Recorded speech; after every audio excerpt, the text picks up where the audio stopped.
Olá pessoal, eu sou o professor Luciano e esse é o nosso canal Filosofia para Iniciantes. Mais uma aula aí transcrita, né, lá do acervo do professor Cláudio Piano. Estamos fazendo esse trabalho por ele, em homenagem a ele, né? E esse trabalho aqui para que as suas aulas se expandam ainda mais, chegue a mais pessoas e afete as pessoas, assim como eu fui afetado dentro do pensamento filosófico, né? É muito interessante, por exemplo, você vai ler Platão e na verdade você está lendo Nietzsche. Você está entendendo Platão e já entendendo Nietzsche. Então isso é só Cláudio Piano que faz, a partir das suas pesquisas em Gilles Deleuze, filósofos Gilles Deleuze. Então vamos começar mais uma videoaula, aula transcritas do Cláudio Piano. Aula de 20 de agosto de 1989, Nietzsche, a individuação e a identidade ou a conquista da diferença. Coloquei uma foto aí interessante dos Estados Unidos como potência mundial, porque ele vai falar aí nessa aula sobre a diferença entre potência e força, tá? Fique com a gente aí, vamos começar. E antes da gente começar, dê o seu like aí, curta o nosso canal para que possa chegar a mais pessoas, compartilhe aí e se inscreva no canal. E que a gente vai ter muito mais. Como é que fala? Eu estou pegando gosto aqui pela coisa de fazer essa leitura imersiva. Então, para você que gosta de acompanhar uma leitura de texto, né, texto integral, texto verdadeiro, genuíno, esteja aqui conosco, que esse é o nosso trabalho. Além da gente poder aí, em outros momentos, transformar essas nossas leituras, vocês estão vendo aqui atrás a quantidade de livros, transformar esses livros em oportunidade para quem não teve acesso. Não é isso? Os temas abordados nesta aula são aprofundados no capítulo 2, o ser e a similitude, capítulo 11, conceitos, capítulo 14, literatura, do livro Gilles Deleuze, A Grande Aventura do Pensamento. Tá? Vamos começar aí, sem mais delongas. Eu tenho que fazer uma montagem e vocês precisam de um pouco de paciência. Aos poucos, irem compreendendo essas ideias e poder utilizá-las. Se, por exemplo, eu começasse essa aula dizendo assim, Nietzsche é um pensador do poder, vocês pensariam que tinham compreendido, mas não teriam. Então, o que eu vou fazer nesta aula é exatamente dar os fundamentos para que vocês possam passar por esse filósofo bastante difícil de ser pensado. Eu vou começar colocando uma ideia um pouco vaga, um pouco precisa, a ideia de força. Então, o tema dessa aula, gente, é força. A diferença de como Nietzsche pensa a questão da força, como Nietzsche pensa a questão do poder e como o senso comum e como a tradição do pensamento clássico pensa essas mesmas questões. Ela vai passar, inicialmente, com certa imprecisão, porque nesse instante não há como dominá-la. Eu vou colocar essa ideia, uma ideia de força. Aqueles que sabem alguma coisa de física podem utilizar. Aquelas 4 forças da física. Tá? Mas, inicialmente, essa ideia de força irá passar um pouco vaga. E, em seguida, na obra de Nietzsche, aparece a ideia de poder. Logo, a ideia de força e a ideia de poder não são sinônimas, não fazem uma sinonímia. Força é uma coisa, poder é outra. E o que o Nietzsche chama de poder é exatamente isso, uma relação entre forças. Então, a força é primária, poder é secundário. Tá? Anotem aí que isso é muito importante para vocês irem pegando os afetos da aula. É como se fosse uma consequência a ideia de poder. Para vocês entenderem melhor, nós costumamos pensar que a ideia de poder é alguma coisa que nós possuímos. Eu estou explicando por Foucault.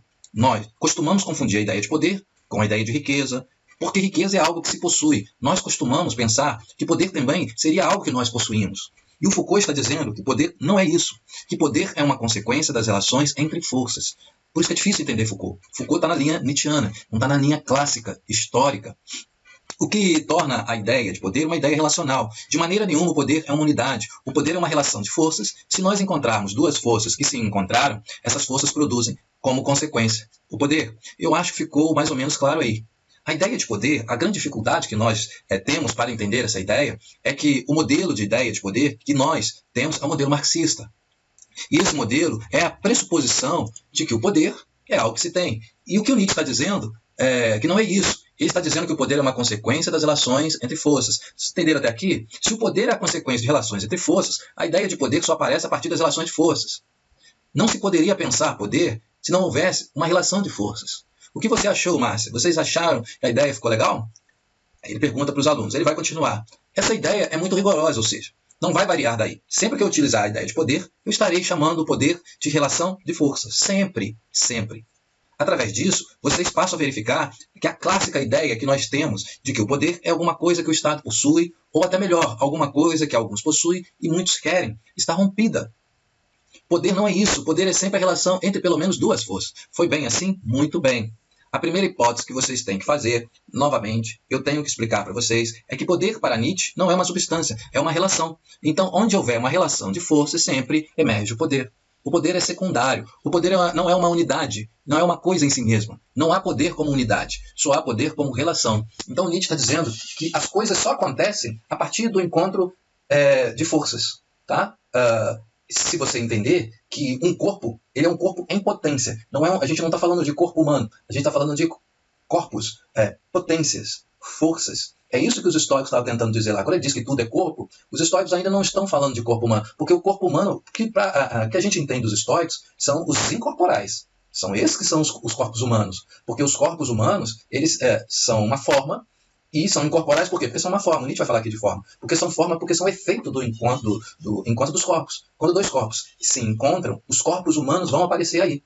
Mas o que ele está chamando de corpos estoicos, o Nietzsche está chamando aqui de força. Tá?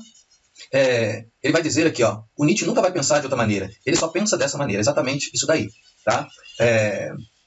Que serve de instrumento para a obra do Michel Foucault. O Foucault também vai pensar assim, poder como relação entre pelo menos duas forças. Então a gente só pode falar de qualquer coisa existente no mundo depois que a gente colocar no campo das causas, mas aí nem é uma causalidade, tá? Mas só para vocês entenderem, a partir de duas forças. Eu não posso falar que uma força vai gerar um poder, uma força vai gerar um corpo humano, uma força vai gerar um tempo. Não.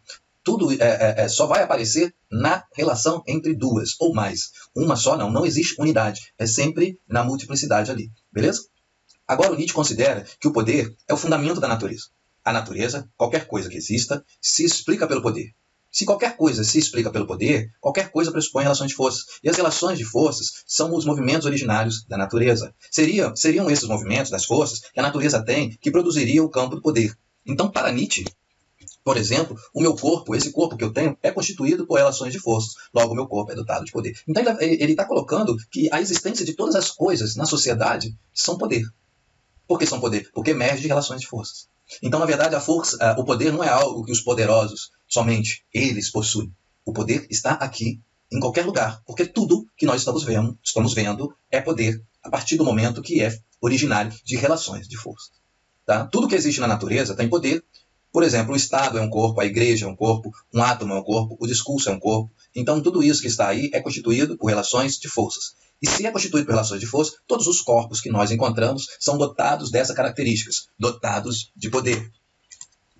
Eu ainda tenho dúvida se eu fui bem, tá? E aí ele vai continuar. Porque a partir de agora, sempre que eu utilizar a ideia de poder, vai ser essa. Poder é uma relação de forças. Ele repete isso, é muito bom para quem está tentando entender um tema muito difícil, muito complexo. Porque o Nietzsche está fazendo uma reversão no pensamento. Tá? Ele, Foucault, Deleuze, tá? Gilles Deleuze, então acompanha aí conosco. O que implica em dizer que não haveria sequer um corpo sem poder. Isto marca uma diferença muito grande no entendimento da prática do poder. Porque nós sempre pensamos exatamente o contrário. Isso aí ele está trazendo a tradição, tá? O pensamento clássico. Que há alguma coisa que tem poder e outra que não tem. Ele aqui está dizendo que não, que tudo que existe tem poder, porque tudo que existe é um corpo, e todos os corpos são constituídos por relações de forças. Vocês querem falar alguma coisa? E aí um aluno faz uma pergunta. Você falou que o poder não é alguma coisa que se possui, mas não é uma... Aí ele faz a pergunta, não deu para a gente ouvir, e está ligado a uma questão social que ele pergunta. O Cláudio vai colocar. Ele é uma relação. Então eu vou explicar essa diferença para vocês. Há uma diferença entre um objeto relacional e um objeto substancial. Um objeto substancial é aquilo que é em si mesmo.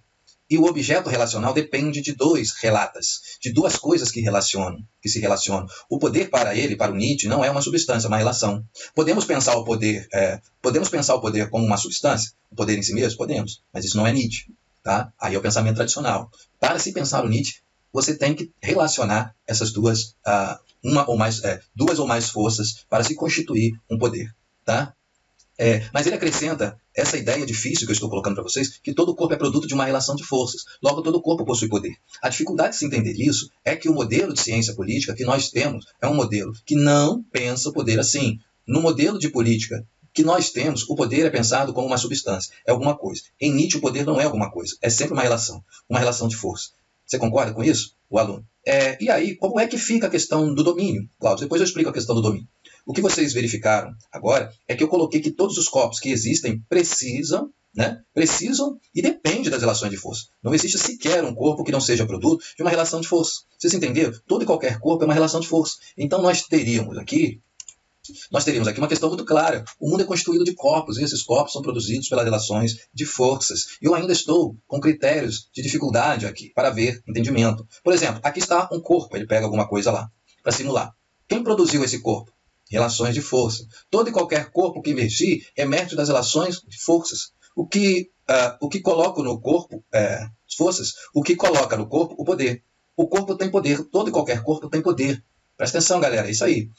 Mas o originário não são os corpos são as relações de forças. Então ele vai mostrar que lá na frente os corpos eles podem desaparecer, mas as relações de forças não, elas são constituintes. Tá? O problema é que nós pensamos política, nós pensamos estética, nós pensamos ética, nós pensamos arte, nós pensamos filosofia pelas questões secundárias. Né? A gente não pensa a filosofia, a ética, a gente não pensa por essas relações de forças. Tá? Essas relações de força que vão fundar os corpos que existem. Beleza? Ele vai colocar aqui, um aluno vai perguntar, é difícil o corpo porque você também colocou o discurso ao Cláudio. Porque eu coloquei para vocês que tudo aquilo que existe, sem exceção nenhuma, é um corpo. Então o discurso é o quê? Corpo. O Estado é o quê? Corpo.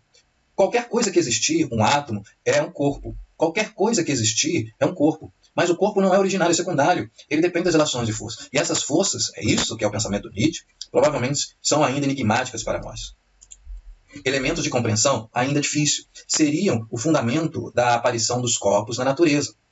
Vamos fazer um esforço por aqui. Talvez um esforço melhor para a gente. Vamos pensar um pensamento religioso. Um pensamento religioso ele pressupõe a existência de corpos e a criação de Deus. Deus criaria os corpos. O Nietzsche abandona Deus e diz que os corpos emergem por relações de força. Então ele está dizendo que a natureza tem como fundamento dela as forças. Existiriam as forças. Tá? E essas forças não têm nome. São apenas forças que existem na natureza e através dessas forças os corpos vão aparecendo. Vão aparecer os corpos. Eu vou dar um sinônimo relativo. Corpo é sinônimo de forma. O corpo é uma forma. Por exemplo, isso é um corpo, logo, isto é uma forma. Os corpos ou as formas são estruturas do mundo. O mundo é constituído de corpos, o mundo é constituído de formas, mas essas formas são produzidas por relações de forças. O que implica em dizer, e aí já começa, claro, que essas formas só se mantêm se a mesma relação de força se mantiver. Mudou as relações de forças, as formas desaparecem. As formas precisam para existir dessas relações de força, mostrando que todas as formas que emergem na natureza são precárias. O Deleuze, que é um Nietzscheano, vai cunhar na sua obra, no seu pensamento, na sua filosofia, o conceito de singularidade, o conceito de singularidade. E esse conceito ele vai partir daquilo que o Deleuze coloca como plano de imanência. Então, o Deleuze vai criar um plano de imanência para sustentar e para dar conta disso que ainda não tem nome em Nietzsche, que ele só coloca como relações de forças, ou forças que se relacionam e produzem efeitos. Né? Elas emergem, desaparecem através da mudança das relações de forças. Ou seja, não haveria forma como origem. A forma é uma consequência. Toda e qualquer forma que aparecer no mundo, meu corpo, essa mesa, do Estado, do campo social, do campo político, do discurso, tudo que emerge no mundo é originário dessa relação de forças. Pelo que Nietzsche está dizendo, o que nós vamos deduzir daí é que na natureza não existe nenhuma unidade eterna, porque essas formas são sempre precárias, elas dependem das relações de forças. Acho que ficou difícil. Aluna, por que não ao contrário? Porque as relações de forças, para serem expressadas, dependem exatamente disso. Por que as relações de forças precisariam de um corpo para se expressar? Uma pergunta interessante, porque em Deleuze, a singularidade não vai precisar de corpo para se expressar. O Deleuze vai mostrar no cinema, na arte, na filosofia, na magia e nas ciências as singularidades funcionando por ela mesma. É a ontologia da singularidade. Mas isso é outra aula que a gente vai passar aqui mais para frente. O Cláudio, não. O que ele está fazendo inicialmente, com base no que nós temos, é que está constituindo um mundo fragmentário. E ele está construindo um mundo de elementos micros. E ele está dizendo que tudo que existe no mundo são os corpos. E esses corpos não são originários. Eles são produtos de forças que se encontram. Os corpos emergem a partir da relação de forças. Isso aqui é um rompimento com a metafísica clássica. Porque a metafísica clássica, ela pressupõe que o primário são as formas. E as formas são as formas que dão causalidade ao originário, ao corpo, né? Ao organismo. Tá? Mas nem é isso. As formas só dão... Olha como é que é em Platão. As formas só dão causa no corpo vivo. Tá? Num corpo já em formação. Né? Ou seja, de um corpo com sensibilidade. Ou um corpo aprendido pela sensibilidade. Agora, aquilo que não é corpo, a pré-existência, que a gente chama de simulacro ou singularidade, nem as formas não entrariam ali como causalidade, dando causa a esses corpos. Então esses corpos não têm limites. É que é interessante, ele está invertendo, ele está dizendo que qualquer forma que exista, na realidade, qualquer forma pressupõe essa relação de forças. Ele jogou o campo das formas para a precariedade, ou seja, ainda está difícil. Ele negou a ideia de que há uma natureza. Não existe natureza. O que nós chamamos de natureza são essas formas precárias. Porque o que tem no fundo da natureza são as forças, sem nenhuma forma. Mas são essas forças que vão produzir as formas do mundo. Uma árvore, uma montanha, o estado, a sociedade, o discurso. Todas essas formas que vão emergindo no mundo são originárias nessas forças. E essas forças, elas mesmas, não têm formas, elas são formais. As formas emergem. O que ocorreu aqui é a quebra da ideia de que possa haver alguma forma eterna. Não há nenhuma forma eterna, toda e qualquer forma que aparecer no mundo. E o que é uma forma? Corpo. Toda e qualquer forma que aparecer no mundo é precária. O que quer dizer precária? Ela dura, qualquer forma dura, enquanto se mantiver a mesma relação de força. Modificada essa relação de forças, aquela forma desaparece. Por exemplo, o que é a morte? Quem morre? Quem morre é uma forma. A morte é uma morte das formas, não é a morte das forças. Agora, a morte é quando um tipo de relação de forças se desfaz e aquela forma desaparece. Ainda está difícil aqui, né? Como foi, Massa? Estão entendendo? Veja o que eu disse. Toda forma se tornou precária. Isso. O que quer dizer uma forma precária? Nenhuma forma é primária, nem nenhuma forma tem eternidade existencial. Toda e qualquer forma existe em função das relações de forças que a produzem. Então, aqui pode-se pensar na mudança de um campo social para outro, simplesmente como uma mudança das relações de forças, aparecendo outros tipos de forma. O que o mundo superficial, o mundo que nós vivemos, é um mundo em que contatamos com formas e temos a ilusão de que essas formas são unidade. Nenhuma forma é unidade. Toda e qualquer forma é produto dessas relações de forças. A forma do Estado, a forma da sociedade, a forma do discurso, qualquer coisa, tudo que aparece no mundo é uma forma que não tem nenhuma originalidade, é sempre uma emergência. Produto de forças que se relacionaram. Como é que foi, Chico? Não tenho nenhuma pressa aqui, nenhuma. Vamos ver se vocês entenderam. Aluna, não tem categoria de origem nessa. Ela faz uma pergunta e ele vai responder. Forma não tem origem, forma tem emergência. Vocês entenderam a distinção de emergência e origem? Nós pensamos, por exemplo, que há seres que têm uma origem, um princípio e vão se desenvolvendo ao longo da história, ao longo do tempo. Aqui não tem nada disso. Tudo que aparece emergindo por uma relação de forças. Aquela relação de forças desaparece, aquela forma desaparece imediatamente. As forças são eternas? Essas forças, que são a nossa grande complicação, são eternas. Quer dizer, os corpos, se necessariamente os corpos desaparecem, o que está provocando essa mudança nas forças, na relação de forças? O Cláudio, que é nosso grande problema, é entender a mutação nas relações de forças, porque essas forças vão ficar mudando. O que são exatamente essas forças? É exatamente o nosso problema. Antes de entrar nesse problema, o de maior dificuldade que nós temos, que são as ações que essas forças fazem, nós entendemos já definitivamente que o mundo das formas, que é o mundo dos corpos, não tem identidade ontológica, são apenas acontecimentos de superfície, porque a metafísica do Nietzsche é a metafísica das forças, e não a metafísica das formas. Não haveria formas originais que se processariam na história. Nenhuma forma original. Todas as formas que emergem são produtos das relações de forças. Então aqui ele deixou claro que um corpo secundário emerge. Ele não se origina, ele emerge, ou seja, ele é um produto, um efeito, uma consequência das relações de forças. Então, o mundo verdadeiro, onde que o bicho pega, são nas relações de forças. Mas ainda em Nietzsche, é preciso entender como que se constitui aí essas relações de forças. Não é tentar buscar uma originalidade nessas relações de forças, é dizer que essas relações de forças são ontológicas, e aí você parte disso. Porque a ontologia em Aristóteles, que é a constituição maior da ontologia, depois da ontologia aristotélica, a ontologia vai se desfazendo. Então, em Aristóteles, a ontologia se configurava como indivíduo, e ali, já no conceito de indivíduo, já se configuraria a ideia de singularidade. Então, você teria um indivíduo, você teria os seres racionais. Então, dentro da configuração ontológica dos indivíduos, para Aristóteles, e aí até a Idade Média, até ali, final da Idade Média, Guilherme de Ockham, dos Scott, que vão fazer uma ruptura com essa ontologia, você ainda teria o plano dos indivíduos e o plano da generalidade. O indivíduo sensível e a generalidade, ou seja, o conceito universal. Então, tanto o indivíduo quanto os universais faziam parte da ontologia. O que vai acontecer na Idade Média, com Duns Scott e com Guilherme de Ockham, é que a análise de Ockham vai ser para retirar da ontologia os universais. E os universais vão se configurar, segundo Guilherme de Ockham, como apenas semiótica. Então você só teria, a partir de Guilherme de Ockham, a partir da navalha de Ockham,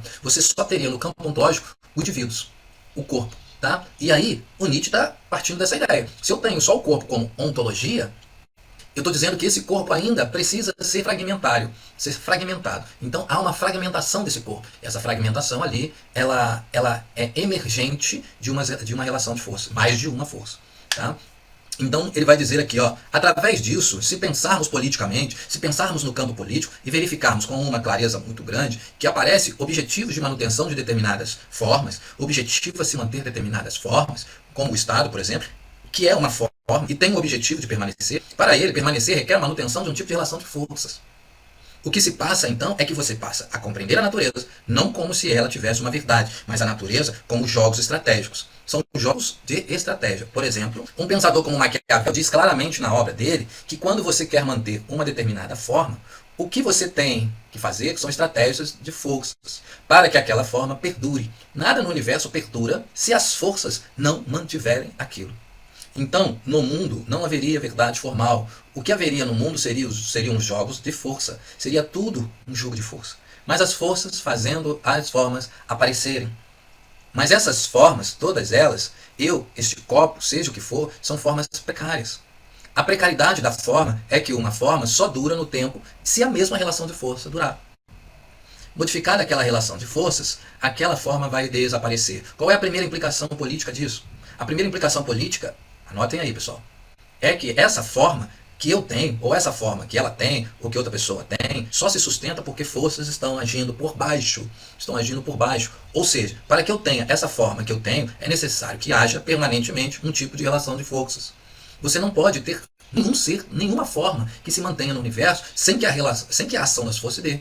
Se vocês pensarem isso, passam a pensar o campo social como uma permanente prática de relações de forças para produzir aqueles tipos de formas. Se aquelas relações de forças pararem ou se modificarem, outras formas vão aparecer. Não sei se vocês conseguiram entender isso. Por essa tese do Nietzsche, não se pode mais entender nada como sendo formal e substancial. Não há forma substancial. Para se manter aqui, tudo pressupõe as forças que conservam aquilo, determinados tipos de força conservando a existência daquela forma. Então a gente tem que atacar essa estratégia que faz permanecer as formas, que essas formas deveriam desaparecer e não aparecem. Então temos que atacar. Vamos pensar política e socialmente o racismo do Brasil. Então, existe o racismo no Brasil e existem forças que sustentam esse racismo. Porque esse racismo já deveria ter desaparecido e não desaparece. Então, há uma permanência de uma forma. E essa forma só está permanecendo porque estão deixando relações de forças se configurarem ali e não desaparecerem. A gente precisa atacar essas relações de força que faz com que a forma racismo perdure. Então, é isso que o Nietzsche está colocando aqui. E isso vocês podem aplicar no campo político ou no campo da vida. Se por acaso as forças do meu corpo se defrontarem com determinados tipos de forças, que não são as atuais, essa forma vai desaparecer. É a morte. A morte é a morte das formas e o deslocamento das forças. Essas forças são eternas e as formas são passageiras. Acho que ficou bem aqui, né? Ou ainda está difícil. A aluna vai tentar colocar uma questão. Olha, eu estou pensando no conceito de dinamis, ou dinamis, no Aristóteles, em Nietzsche e no Clinamen de Lucrécio. Tem alguma coisa a ver? Aí o Cláudio vai responder. Você pode aproximar. Acho que o dinamis aristotélica não dá conta. Não dá conta, não. Pode dar a ilusão de dar conta, mas não dá. Mas o Clinamen, sim. O Clinamen acredito que você pode aplicar. Pode aplicar sem dúvida nenhuma, porque essas forças não param de fazer deslocamentos. A aluna, Clinamen, e ela vai colocar alguma coisa e o Cláudio vai responder. Clinamen eu já dei para vocês aqui. Eu falei muito no Clinamen nas aulas do Lucrécio. Você pode aplicar o Clinamen, mas dinamis eu acho que não. A ideia de potência do Aristóteles não entra aí. Não passa. Porque o que Nietzsche está colocando, e sobretudo de uma maneira muito assustadora, é que em nenhum momento nós poderemos prever qual é a forma que vai se conservar, nem qual é a forma que vai abrir. Nós não podemos prever, porque não é no campo das formas que se dá o entendimento da natureza. Nós não podemos prever, porque não é no campo das formas que se dá o entendimento da natureza. O entendimento da natureza é no das forças. E essas forças não são regidas por nenhuma lei. Existe a lei da natureza, existe um campo de forças que é anterior a lei da natureza, tá? E também vai surgir a lei moral. Não são regidas por leis, são estratégicas. Elas visam afirmar-se. Então, se você não pode de maneira nenhuma antever que tipo de formas vai aparecer, porque subitamente pode aparecer uma forma nova. Não sei se vocês me entenderam. Não há como, pensando o mundo das forças, introduzir uma lei. Não há lei nesse campo de força. O que as forças fazem está inteiramente no regime do acaso, no regime do acaso. Aí um aluno coloca, as formas então não são eternas, elas são, o Cláudio responde, são precárias, inteiramente precárias. O aluno, há a evolução de uma forma, não é isso? O desaparecimento de uma para o surgimento de outra forma? Cláudio, olha, você já viu que a teoria do tempo, a teoria da história, a teoria da evolução entraram em crise? 3 temas já estão em crise. Agora, partindo disso daí, olha só, se não existe evolução, enquanto uma forma se mantém, as forças que atuam, seriam da linguagem, um aluno coloca, o Cláudio, elas estão se reproduzindo ali, estão se reproduzindo, e aí você pode pensar uma evolução. A aluna coloca, uma ruptura, não uma evolução. O Cláudio, não. Quando uma determinada força se mantém produzindo uma forma, você pode pensar no crescimento daquela forma, pode pensar num termo evolutivo ali dentro. É o caso do Bergson, não é? A aluna, sim, mas não precisa aplicar o Bergson. A pergunta dele, uma determinada forma emerge, dada aquela forma que está ali, você pode perfeitamente pensar numa evolução daquela forma. Mas o que você não pode é pensar evolutivamente de uma forma para outra. Isso não. De uma forma para outra, há um corte de descontinuidade. Há continuidade numa forma. Pega-se um Nietzscheano, por exemplo, Foucault, por exemplo. Quando Foucault pensa o nascimento do discurso psiquiátrico, talvez não esteja aqui muito claro, ele admite que ele tem uma relação com o discurso da medicina. Então é uma mesma forma se modificando, até mesmo evoluindo.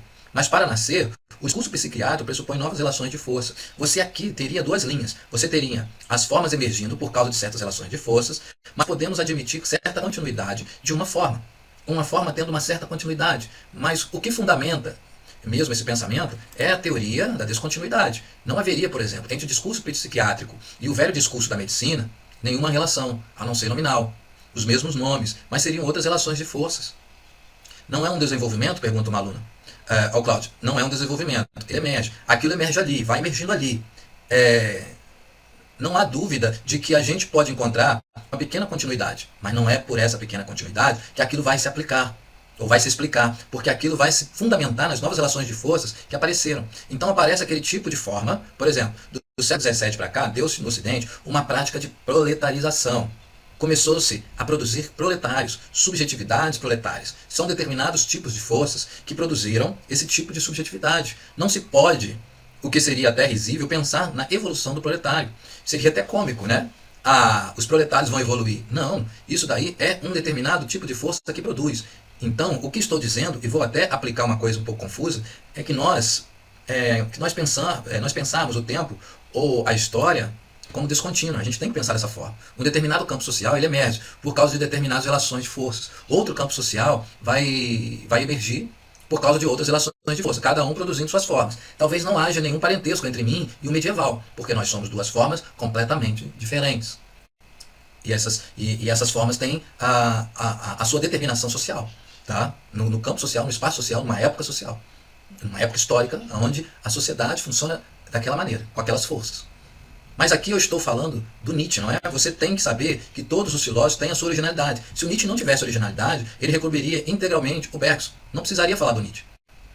Aí a aluna vai colocar, não, você pode responder isso para mim? Cláudio, o que você quer saber? Aluna, como o Bergson libera o tempo? Porque se liberar o tempo pressupõe essa certa descontinuidade? Aí o Cláudio vai responder, não, eu não sei por que você está dizendo isso. Ouviu, Ana? Esse deslocamento integral que você está fazendo do Nietzsche, esse deslocamento integral do Nietzsche, eu já expliquei inclusive a forma contínua, como contínua. Você pode admitir continuidade de uma forma, que é exatamente o modelo do Maquiavel. O Maquiavel, quando pensa a questão política, ele coloca uma clareza absoluta. Se você quer que alguma coisa perdure, você tem que aplicar forças ali para aquilo perdurar. Porque nada no mundo traz uma lei de duração. Nada tem lei de duração. Não há uma lei, não há um Deus, não há um princípio, não tem nada garantido ali, aquilo. Aquilo só vai permanecer ali se as forças fizerem aquilo permanecer. O que implica em dizer que o campo das formas, o campo da precariedade das formas, nos leva para um mundo muito difícil de ser vivido, muito difícil de ser entendido. Inclusive essas práticas exacerbadas de segurança que nós executamos são muito tolas, porque o real, a natureza enquanto tal, se constitui por essas relações forçais. O que nós temos que fazer é aprender a administrar essas forças para as formas que nós queremos mantê-la. Não há aqui moral, não há aqui religiosidade, é tudo conjunto de um mundo constituído nesse campo de forças. Depois de hoje, fora a tua aula, como que foi? Deve estar perguntando aí. E um aluno, Cláudio, então a gente vai pressupor que os corpos guardam energia? As forças? Cláudio, não. São as próprias forças que vão agir nas forças. Porque toda a ideia que eu estou passando para vocês é uma ideia de singularidade. Tá vendo que eu falei lá atrás? Não é o corpo, são as forças. E depois eu vou passar a explicar o que vem a ser essas forças. Porque veja aqui o resultado que vai dar. Você pega uma criança, por exemplo. O que seria uma criança exatamente? Seria um campo de força. Se você quer criar aquela criança, quer dar àquela criança uma subjetividade, o que você faz? Você estimula para que saiam determinadas forças para constituir uma forma. A minha constituição, a dele, a de qualquer um de nós, não é por um processo de repressão de formas, mas é por um processo de estimulação de forças. Estimulam-se as forças que interessam e dali vai saindo uma determinada forma. As formas vão sendo produzidas. Então a alma que eu tenho, o corpo que eu tenho, tanto a alma como o corpo são consequência dessas relações de forças. Não haveria uma alma em primeiro lugar, um corpo em primeiro lugar, que seriam reprimidos por um campo político. Nada disso. Tudo se constitui por esse controle, por esse encontro de forças, e aí as formas são produzidas. O efeito, que a gente já viu lá nos estoicos. Aí vai colocar, você pega, por exemplo, o Michel Foucault, que é um Nietzscheano, o Foucault diz, e isso de saída vai matar a gente, que um campo social não se constitui por repressão. Um campo social, diz ele, se constitui por relações de forças. Não há repressão. Olha o que eu estou dizendo, não há repressão. Não há repressão. Para quê? Não há repressão para a produção das formas. É por relação de forças que as formas aparecem. Pode chamar as forças aqui de afeto também, que isso já foi chamado lá nos estoicos. Tá? Por isso que não é repressão, é afeto. Mas na hora em que aparece uma forma, aí pode haver repressão naquela forma. Quando a polícia, eu já falei isso em sala, quando a polícia bate com um cacetete na minha cabeça, ela está batendo com o cacetete numa forma, ou seja, num conceito, numa generalização. Né? Mas aquela forma já é produto de uma relação de forças. Então o campo social não é originariamente formal, originariamente ele é uma relação de forças. Aí vão aparecendo as formas e as repressões, e as repressões se dão nas formas. Não sei se foi bem, eu acho que isso foi claro. Reprime-se formas acabadas. O homem que eu sou, isso é reprimível, mas o homem que eu sou foi produzido por essas relações de forças. Inconsciente também seriam essas forças, não é? Ó, Cláudio, claro. Inconscientes são essas forças, exatamente essas forças. Isso que seria o inconsciente. O inconsciente é aquilo que não para de produzir reais formas. Ele não para de produzir formas, porque nós não teríamos, e isso que talvez esteja dificultando tudo, não teríamos nenhuma forma originária. Não há forma originária. Toda e qualquer forma emerge por essas relações de força. O que é uma criança? A criança é uma forma. Essa forma da criança que nós temos hoje, basta estudar um historiador chamado Felipe Arias, que vocês vão verificar que essa forma da criança hoje não é a mesma do século XVII. No século XVII era outra forma. Por quê? As estimulações de força geraram outro tipo de forma. Vocês querem ver um exemplo? O exemplo de infância. O conceito de infância não existia nos séculos passados. As crianças já eram um produto do adulto. Né? Não passar por essa fase infantil. Infantil, ela vem junto ali com as questões dos direitos humanos, né? Então final do século XIX, século XX, e aí vai se criar, né? Vai aparecer pensadores da psicologia infantil, Piaget, Vygotsky, e esses autores ali, na sua formulação psicológica, né? Da psicologia como um princípio geral da saúde, que vai pensar a criança, né? Mas lá atrás já tem o Rousseau com a pedagogia, a gente trazendo esse conceito grego para cá, aí sim a gente vai começar a ter o conceito de infância. Mas o conceito de infância não existia no passado. E aí que ele está falando. Não existe, as crianças do passado não são as crianças de hoje. As crianças de hoje até têm um estatuto que as protege, né? Que é o estatuto da criança e do adolescente. Isso não existia antes. Isso é fruto do produto geral que é os direitos humanos. Tá? Que vai aparecer a partir do momento que nós fizermos uma revolução política e cultural, né? Que é a Revolução Francesa. A partir daí vai se dar esse pensamento que hoje nós temos como direitos humanos. Tá? Porque as estimulações de forças geraram outro tipo de forma. Não existe o objeto formal como identidade metafísica. O objeto formal é exatamente a superfície do mundo. E isso o Deleuze vai explicar melhor, né? Quando o Deleuze for atacar lá a ontologia, que não vai existir mais o indivíduo na ontologia. O indivíduo ele vai ser dividido em duas partes, em metade indivíduo e metade singularidade. Então o Deleuze vai pensar a singularidade. E a ontologia, para o Deleuze, estaria na singularidade. Então a singularidade não pressupõe humano, nem pressupõe generalidades, que a forma está dentro desses dois conjuntos aí. Praticamente aqui o Nietzsche está atacando a forma lá do Guilherme de Ockham, a forma como semiótica, a forma é só linguagem. Então quando a polícia bate no bandido, a polícia sobe com um cacetete para bater no bandido, está batendo numa forma linguística. É isso. O Nietzsche está falando que a nossa sociedade sempre foi pensada por uma forma linguística. E a gente tem que pensar a sociedade como uma forma de força, uma relação de forças. Tá? As forças não são a ideia de causa clássica. Não passa, porque uma força não é a causa de nada. O que vai constituir as formas são as relações de forças.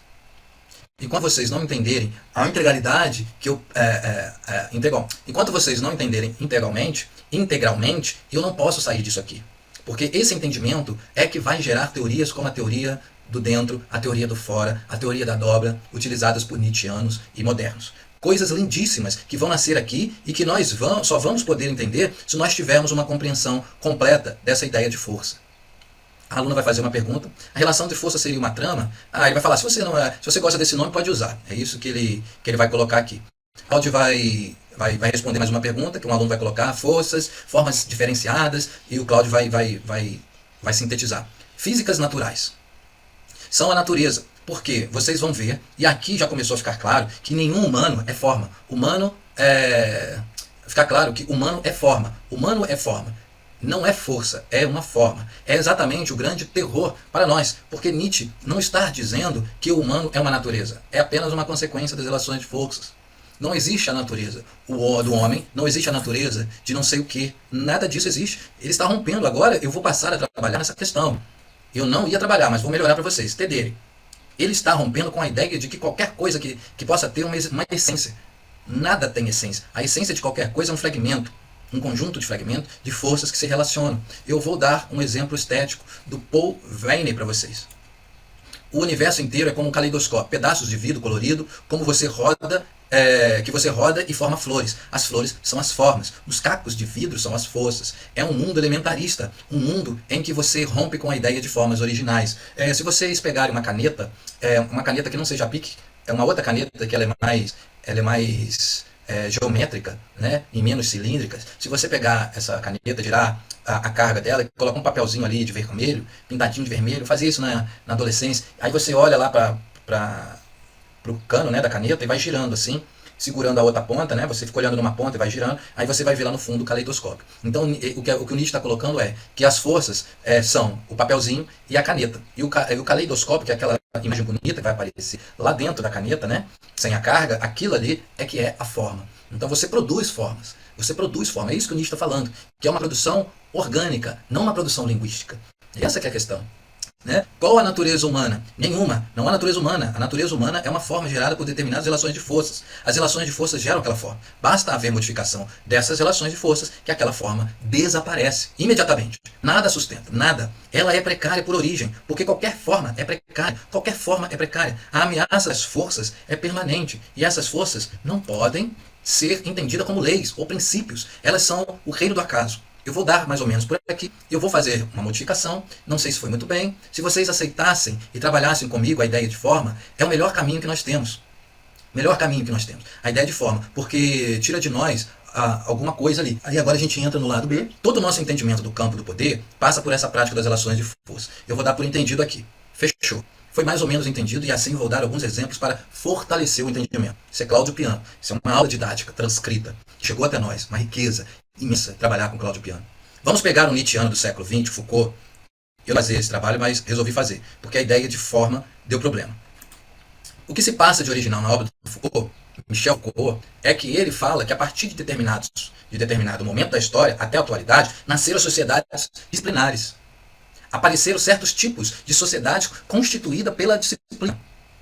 É o que se passa de original nele. E quando ele fala nessa prática da disciplina, ele vai colocar duas ideias, que são as ideias de máquina abstrata, máquina concreta. Foucault está dizendo que as nossas sociedades, e isso vai ser surpreendente, são constituídas pelo modelo das cidades pestíferas. Aqui já há uma surpresa, que as cidades pestíferas seriam exatamente o modelo das nossas cidades. Eu vou dar uma explicação sobre o que elas são exatamente. Uma cidade pestífera traz como problema o fato de haver pestilentos atuais. Pestilentos atuais são todos aqueles que, dentro da cidade, trazem a peste. E a cidade traz, então, o problema de ali haver também os pestilentos virtuais. Aqueles que podem ter a peste. Que é exatamente a grande divisão que se faz numa sociedade pestífera. Você pega uma cidade pestífera, ou seja, uma cidade de pestes, segundo Foucault, e o que se passa nela é essa divisão. Pestilentos atuais e pestilentos virtuais. Pega-se os pestilentos virtuais, agora vamos atentar aqui pelos virtuais. Logo, pestilentos virtuais se aproximam um pouco da dinamis do Aristóteles. São aqueles que podem ter a peste, mas não têm. O que vai se fazer com os pestilentos virtuais é isolá-los, separá-los dos pestilentos atuais. Na hora em que essa separação se faz, o poder político começa a exercer uma prática de força constante em cima dos pestilentos atuais, numa administração generalizada daquelas vidas. Administra-se o alimento, administra-se a moradia, administra-se o vestuário, administra-se o ar. É isso que está acontecendo. A minha filha, ela não é autista, mas ainda está em investigação autista. Então, ela seria aqui classificada como esse pestilento virtual. Ela não é aquilo ainda, mas, como ele diz aqui, ele pode ter, ou ela pode ter o autismo, mas ela não tem. Então o que se faz? Se joga ali, se aplica ali forças que vai fazendo o quê? Que vai fazendo uma prática de, como se diz, usando a linguagem do Foucault, uma prática de docilização do corpo. Então ali vai ter um modo de comer, um modo de brincar, um modo de se relacionar, ou seja, tudo isso regulamentado pelo sistema do poder, que é o poder psiquiátrico e o poder da medicina psicológica. Né? Então é isso que o Foucault está trazendo aqui. Então, na hora que essa separação se faz, o poder político ou poder psiquiátrico, tanto faz, porque são juntos, ele começa a exercer uma prática de forças constantes em cima dos pestilentos virtuais, numa administração generalizada daquelas vidas. Administra-se o alimento, administra-se a moradia, administra-se o vestuário, administra-se o ar, faz-se uma administração generalizada daquelas vidas. Todos são administrados. E para continuar vivendo, todos têm que receber um tipo de disciplina. É isso. É isso. Então, essa docilização dos corpos, segundo Foucault, isso aí vai aparecer em Vigiar e Punir, e também ele vai citar em outras obras, né? No seu livro História da Sexualidade, Microfísica do Poder, entre outros, né? A Ordem do Discurso. Então, essas obras, que estão todas aqui, né? Escondidas no meu acervo aqui, vai mostrar justamente isso, essa disciplinarização do corpo, do pensamento. Ou seja, o pensamento agora está sob o meu domínio e é eu que determino como você pensa, como você se relaciona, como você se afeta, como você sente. Olha só, tudo disciplinarizado. Tá? E para continuar vivendo, todos têm que receber um tipo de disciplina. Vocês entenderam isso? Que são exatamente o campo de uma sociedade que tem os virtuais da peste. Esses virtuais são administrados, sobretudo, por um poder médico que administra aquelas vidas. O que o Foucault vai dizer é que a nossa sociedade traz esse modelo.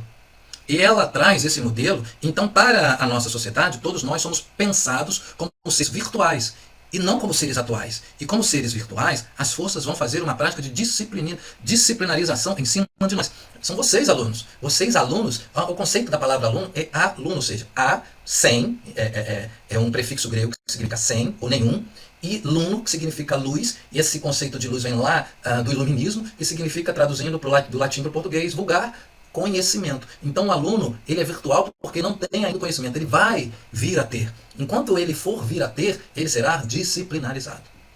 Tá? Então é isso que o Foucault está trazendo. Né? Ele traz esse modelo, então para a nossa sociedade, todos nós somos pensados como seres virtuais, e não como seres atuais. E como seres virtuais, as forças vão fazer uma prática de disciplinarização em cima de nós para constituir o nosso corpo e a nossa alma. E isso é o que ele chama de máquinas concretas. Ou seja, máquinas concretas sendo constituídas a partir de pestilentos virtuais, a partir de uma virtualização, que passa por uma disciplinarização e se torna uma máquina. Tá? Máquina concreta. O Deleuze vai usar também esse conceito de máquina, né? Máquinas desejantes, máquinas políticas, tá? Então precisamos fazer uma associação aí entre a máquina Foucaultiana e a máquina deleuziana. Num campo social, as máquinas concretas são instituições que têm a função de trabalhar nessas virtualidades: prisão, hospício, escola, exército. E o uso de camisinha? O Cláudio vai dizer, o uso de camisinha já é a instituição trabalhando. As instituições são as máquinas concretas com a função de trabalhar nessas virtualidades. Mas para haver essas máquinas concretas, há uma máquina abstrata. A máquina abstrata é a cidade pestífera, que é o modelo que vai passar em todas as instituições para desenvolver as forças que lhe interessam. Não sei se foi bem. As forças que interessam geram o corpo e a alma que eu tenho. O corpo e a alma que eu tenho não são entidades metafísicas, são produtos de forças. A aluna vai colocar, e nós seríamos os virtuais? Cláudio, os virtuais. E os atuais? Ao Cláudio, não, filha. Os atuais, não, filha. Filha, eu vou tentar novamente para vocês entenderem. Vamos tentar por outro lado. É de uma clareza absoluta. Não entendo como você não entende, Ana. Ficou inaudito aqui. Do Maquiavel é claríssimo, mas eu vou explicar de outra maneira. Eu vou tentar outra maneira para explicar isso. Tá? Na obra do Foucault, eu agora vou contar de modo bem detalhado para vocês entenderem. O Foucault é um filósofo, e enquanto filósofo, ele é nietzschiano. Ele se ligou ao Nietzsche. Poderia ter se ligado ao pai dele, à mãe dele, mas se ligou ao Nietzsche. E ao se ligar ao Nietzsche, ele verifica que o Nietzsche colocou uma questão. Vocês estão entendendo? Nietzsche colocou, preste atenção, que não existe sequer um objeto ahistórico. O que quer dizer ahistórico? Quer dizer uma forma que não tenha emergência. Então ele vai dizer de novo, o Nietzsche colocou, presta atenção, não existe sequer um objeto ahistórico. Isso quer dizer o quê? Isso quer dizer que uma forma que não tenha emergência. Todas as formas emergem. Logo, todos os objetos que existem são históricos. Não existe uma essência atravessando a história. Tudo emerge na história. Tudo emerge. Não existe objeto ahistórico. Todos os objetos são históricos. Todos são produzidos dentro da história, pelo tempo. É isso que o Foucault descobre no Nietzsche. Ou seja, isso, saindo do Nietzsche passando para Foucault, é dizer o quê? Que se você estudar a história, você vai perceber que em determinado momento da história, aquela forma foi inventada por uma relação de força. E para que você estuda a história? Para perceber, né, e para refletir por que essa forma perdura. E por que essa forma foi destruída e foi construída outra no lugar. Ou por isso, né? Então é isso que o Nietzsche está colocando. O Nietzsche está colocando que tudo é fruto da história. Ele está dizendo assim, se Deus existe, Deus foi construído pela história. Em algum momento da investigação do tempo, Deus não existia. E outra, a questão é, por que Deus perdura? Por que a noção de Deus perdura? Então ele está dizendo aqui, para que Deus perdure, há relações de forças emergindo ali, fazendo com que essas relações fiquem ali, permanecendo aquela forma, que é a forma Deus. Tá? Deus não é ontológico. Então, os filósofos que vão fazer crítica à ontologia, esses filósofos não constituem nada na ontologia.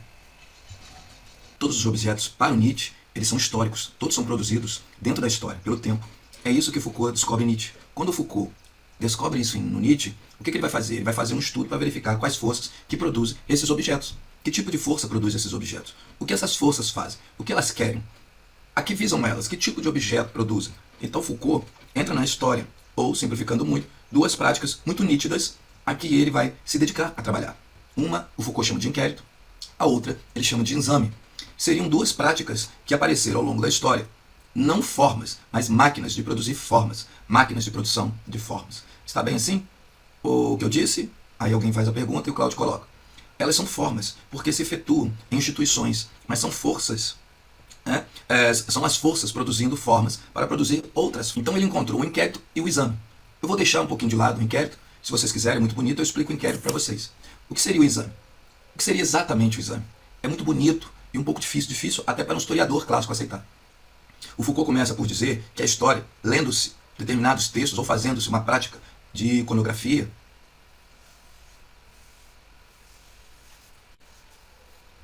isto é, vendo as telas, a história nos revelou a existência de indivíduos destacados, contos, reis, heróis, que apareceram claramente, cantados pelos poemas épicos, cantados pelas narrativas heróicas. Uma série de indivíduos, que é muito fácil. Vocês abrem os livros de história e vocês vão ler quais são os indivíduos que são falados no século XVI.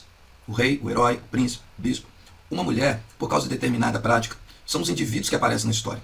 Então diz um Foucault que pelo fato desses indivíduos se destacarem na história, a luz do mundo jorra em cima deles. A luz do mundo jorra sobre esses indivíduos. A história vai ver esses indivíduos, vê-los nos quadros, nas descrições, nas narrativas, beleza? Mas a luz não jorra sobre a mesa que existe na história. Ou seja, a história nos revela a aparição de um plano de visibilidade. Plano de visibilidade é aquilo que a história está destacando dentro do campo visual. Vocês entenderam? Ela está liberando uma série de indivíduos para o campo visual. Pronto.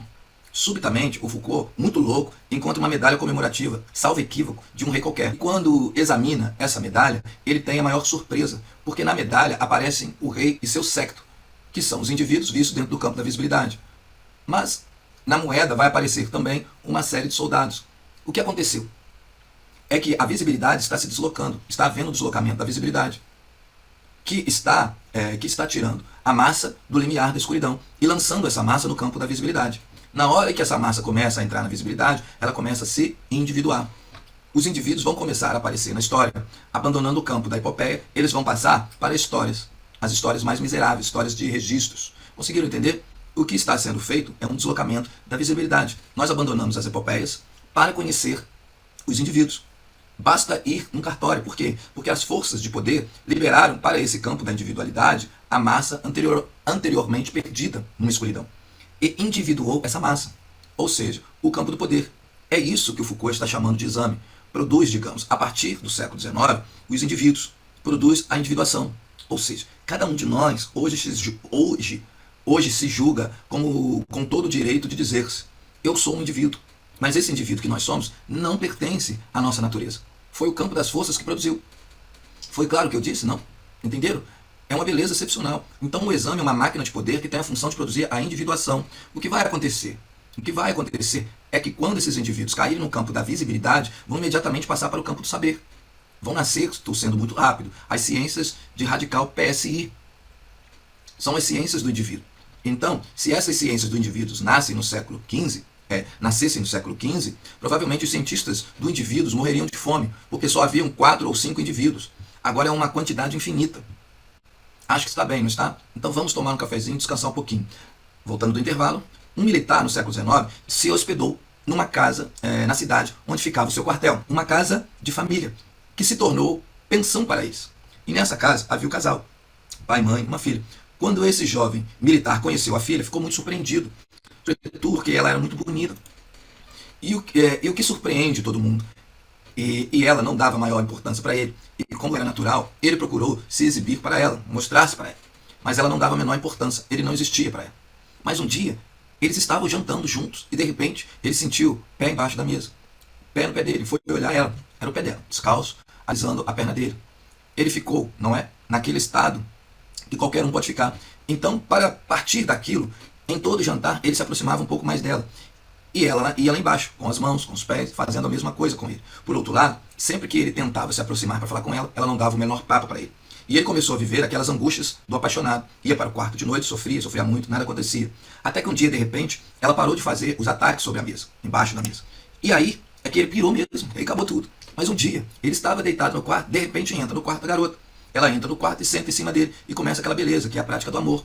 Aí, eles começaram a fazer um amor lindíssimo. Aquela coisa lindíssima, uma coisa belíssima. Está acontecendo aquilo e, de repente, ela cai para o lado. Ele vai, pensa que aquilo é um orgasmo. A examina. Não era um orgasmo. Ela tinha morrido. Morreu. Agora, se vocês imaginam a situação desse cara, ele não sabia mais o que fazer. Ficou desesperado, não tinha como fazer nada ali. Ele teve uma ideia. Eu vou procurar o coronel, não é? Porque sempre se procura o coronel do regimento. Então ele saiu lá para procurar o coronel do regimento. Aí o coronel do regimento viu a gravidade da situação e disse para ele: olha, você pega a carruagem, embarca para a cidade tal, deixa comigo que eu vou resolver isso, tá certo? Faz isso. Aí ele embarcou para a cidade tal e o coronel foi lá resolver. Ele ficou nessa cidade, um pouco distante, uns 2 anos, e não soube nada do que aconteceu. Mas um dia, de repente, a curiosidade despertou nele e ele foi procurar o coronel, para o coronel contar o que tinha acontecido. Quando ele se aproximou, ele soube que o coronel tinha ido para a guerra e morrido. Morreu o coronel também. Então esse rapaz aí, e aí termina a história, realmente nunca soube o que aconteceu. Então é o tipo de conto em que aparece essa figura. O que aconteceu? Ele não sabia o que tinha acontecido. Muito bem. O que aconteceu é exatamente o modelo de uma prática que o Foucault chama de inquérito. O inquérito é exatamente uma prática em que os homens vão se preocupar em conhecer o acontecimento do passado. E para fazer isso, os homens vão criar uma tecnologia para administrar e conhecer o acontecimento que se deu no passado. E qual é a maneira melhor que nós temos para conhecer um acontecimento que se deu no passado? Não há dúvida nenhuma de que a melhor maneira que nós temos é uma narrativa, é o discurso. Porque o discurso é aquilo que tem a propriedade de reatualizar acontecimentos que se passaram. Vocês entenderam? A melhor maneira de nós conhecermos acontecimentos que ocorreram é através do discurso. Porque o discurso reatualiza acontecimentos que passaram. No caso do conto que eu narrei, o melhor discurso seria pronunciado por quem? Pelo coronel, que seria aquele que poderia reatualizar esse acontecimento. E quando nasce a prática do inquérito, é liberada a questão: de que maneira podemos conhecer bem um acontecimento do passado, sabendo-se que um acontecimento do passado é reatualizado no discurso. E a tecnologia funda que a melhor maneira de conhecer um acontecimento do passado é quando nós temos diante de nós um discurso que seja neutro. Ou seja, o que está sendo dito é que acontecimentos do passado, quando são reatualizados por discursos apaixonados, esses acontecimentos podem ser falsos ou falseados pelo discurso. Não conseguiu entender? Por exemplo, eu vou reexplicar para vocês. Esse conto que eu contei é do Barclay de Aureville. É lindíssimo esse conto. Se vocês quiserem, eu tenho em português e trago aqui para vocês. O que é a pergunta? Meu Deus, o que aconteceu? Só quem sabia era o coronel do regimento. Agora presta atenção. Vamos dizer que eu que eu e o leão Handfas entramos numa disputa. O leão disse assim: Cláudio, você roubou minha caixa de fósforo. Eu digo: Leão, eu não roubei sua caixa de fósforo. Aí ele diz: você roubou sim minha caixa de fósforo. Vai chegar um momento da história em que, para resolver a situação, nós teremos que procurar um representante do poder. Por quê? O poder vai produzir representantes para resolver litígios. E quando nós procurarmos esse representante do poder, ele vai nos ouvir falar. Quer dizer, eu não roubei a caixa de fósforo do leão. E o leão vai falar: Cláudio, você roubou minha caixa de fósforo. Então, quando nós procurarmos esse representante do poder, ele vai nos ouvir falar. O que eu vou dizer? Eu não roubei a caixa. E o leão vai falar: Cláudio roubou minha caixa de fósforo. E aí o que vai acontecer? O poder fica num estado de ambiguidade. Não se sabe quem está falando a verdade. O que o poder faz? O poder procura testemunhas. E ele sai à cata de testemunhas. E as testemunhas são exatamente aquelas que poderão dizer se eu roubei ou não a caixa de fósforos do leão. Por quê? Porque a testemunha presenciou o acontecimento. Então a testemunha é um instrumento mais indicado para reatualizar acontecimento. Mas acontece que pode aparecer uma testemunha que seja namorada do leão. Se a testemunha for uma namorada do leão, é claro que ela vai dizer que fui eu que roubei a caixa de fósforo. Então a tecnologia das testemunhas funciona para a verdade. Tem que ser uma testemunha neutra. Vocês entenderam? Então vai se neutralizando o discurso. E é nesse modelo que faz emergir no Ocidente a ideia de que a verdade é algo que está no passado, é reatualizada pelo discurso, que para ser um bom discurso tem que ser produzida pela razão. Porque a razão é neutra. Não sei se vocês entenderam.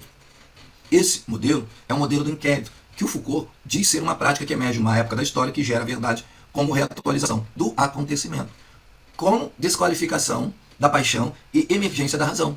Ou seja, a razão não é o que nós pensávamos. A razão não é alguma coisa em si mesma, preparada para a verdade. A razão é produto de uma prática de poder. Conseguiram entender?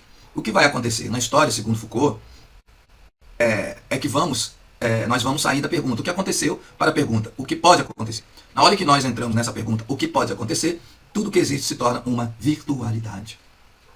Então nós saímos da atualização ou da reatualização pelo discurso, né? A reatualização trazendo do passado aquilo que já aconteceu para um discurso, tendo a visão neutra, postulada pela razão, e vamos migrar para o que pode acontecer, ou seja, uma virtualização, uma virtualidade. Nós passamos agora para um mundo em que a pergunta não é mais o que aconteceu. A pergunta agora é o que pode acontecer. Se você está no mundo de o que pode acontecer, a partir daí, as práticas de poder vão produzir aquilo que lhes interessa. Porque o ser se torna virtual. É uma virtualidade. É exatamente o que o Foucault está explicando para o nascimento da cidade moderna. O nascimento da cidade moderna não é uma procura do que aconteceu, mas uma questão de como pode acontecer. É onde nasce, sobretudo, uma ideia que é nossa, a ideia de periculosidade. Nós agora vamos entrar a pensar as virtualidades. Tudo vai se pensando como virtualidade. Em função disso, é preciso produzir, em cima dessas virtualidades, aquilo que interessa. É isso que é a prática do exame. Não sei se foi bem, vocês entenderam? Vocês vejam que aqui, tudo aquilo que nós pensamos que teria uma natureza, o indivíduo seria uma natureza, nada disso é uma natureza. São as forças do exame que geram essas figuras no mundo. Veja se foi bem. Foi bem ou não foi bem? Quem trabalha com o que aconteceu? O inquérito. Quem trabalha com o que pode acontecer?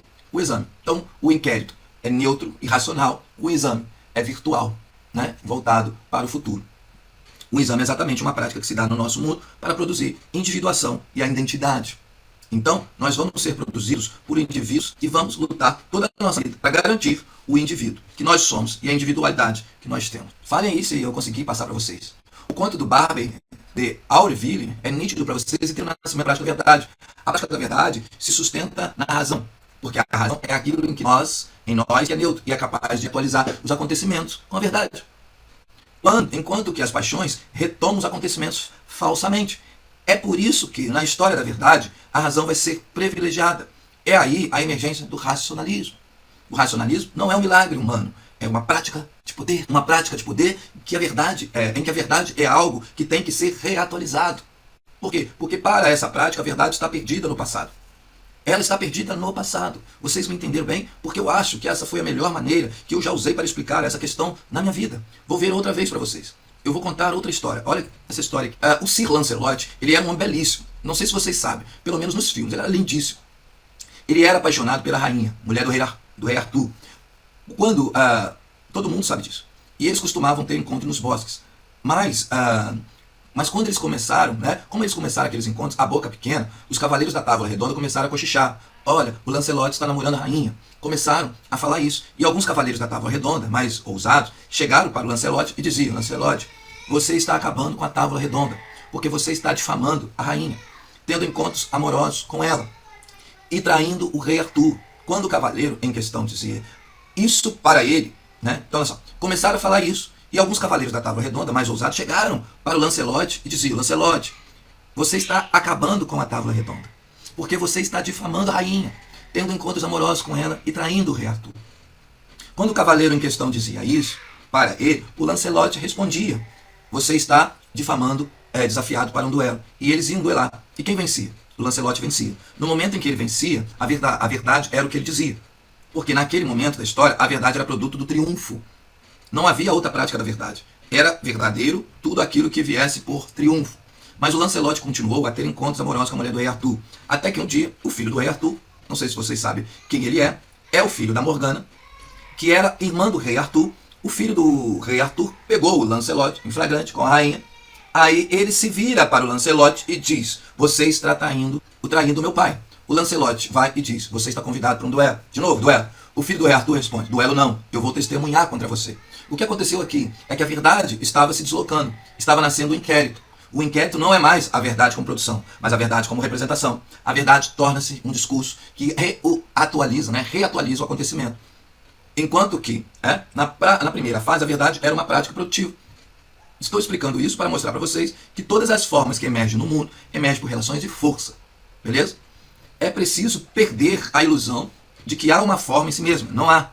Mudadas as relações de forças, outras formas emergem. Então a verdade é uma forma, é um valor, é um sentido, numa determinada época da história. Ela emerge como produto de um triunfo.